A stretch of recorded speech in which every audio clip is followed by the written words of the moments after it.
আসসালামু আলাইকুম প্রিয় শিক্ষার্থীবৃন্দ। তো তোমরা যারা 2024 সালে এইচএসসি ইংলিশ সেকেন্ড পেপার পরীক্ষা দিয়েছো, তো তাদের জন্য কিন্তু সমাধান নিয়ে হাজির হলাম। তো তোমরা যারা আমার এই চ্যানেলটি সাবস্ক্রাইব করনি তারা অবশ্যই সাবস্ক্রাইব করে নেবে। তো যারা কুমিল্লা বোর্ডে রয়েছে তো তাদের জন্য কিন্তু সলভ নিয়ে হাজির হলাম। তো তোমরা ভিডিওটি ধৈর্য সহকারে দেখতে থাকো। তো প্রথমে 1 নাম্বার রয়েছে, তো আমি এগুলো বলবো না, তো শুধু তোমাদেরকে উত্তরটুকু দেখিয়ে দেব।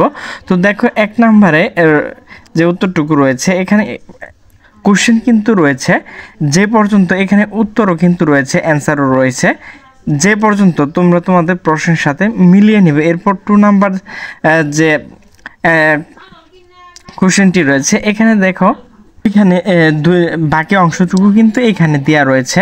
তো দেখো এখানে কিন্তু যে পর্যন্ত রয়েছে, এখানে কিন্তু যে পর্যন্ত এখানে লাল অক্ষর লেখা যেগুলো, এগুলো কিন্তু হচ্ছে সঠিক উত্তর। তো তোমরা সেগুলো তোমাদের প্রশ্নের সাথে কোশ্চেনের সাথে মিলিয়ে নেবে। তো এরপর দেখো এখানে 3 নাম্বার প্রশ্ন রয়েছে, এখানে প্রশ্ন রয়েছে যে পর্যন্ত, এখানে কিন্তু যে পর্যন্ত উত্তর দেওয়া রয়েছে, এখানে লাল অংশগুলো কিন্তু উত্তর। এরপর হচ্ছে 4 নাম্বার, এরপর দেখো 4 নাম্বার কিন্তু এখানে এন পর্যন্ত উত্তর রয়েছে, এখানে কোশ্চেনে কিন্তু এন পর্যন্ত রয়েছে। তো এরপর দেখো এখানে কিন্তু 5 নাম্বার যে কোশ্চেনটি রয়েছে, এখানে কিন্তু লাল দেওয়া যেগুলো লেখে এইটুকু কিন্তু হচ্ছে 5 নং কোশ্চেনের অ্যান্সার। তো এরপর দেখো 6 নাম্বার কোশ্চেন রয়েছে, তো এর নিচে দেখো এই কোশ্চেনে কিন্তু অ্যান্সারও দেওয়া রয়েছে। তো তোমাদের যে কোশ্চেন রয়েছে তার সাথে কিন্তু মিলিয়ে নেবে।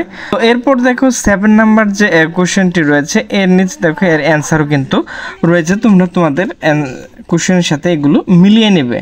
তো প্রিয় শিক্ষার্থী, আমরা কিন্তু প্রশ্নের শেষ সীমানায় চলে আসছি। তো এখানে দেখো কোশ্চেনগুলো রয়েছে, এখানে কোশ্চেন কিন্তু রয়েছে এন পর্যন্ত, এখানে কিন্তু আমরা অ্যান্সারও দিয়েছি এন পর্যন্ত। এরপর দেখো 9 নাম্বার যে কোশ্চেনটি রয়েছে, এখানে কোন জায়গায় প্রশ্নবোধক এবং কমা বসবে সেগুলো কিন্তু এখানে দিয়ে দেওয়া হয়েছে।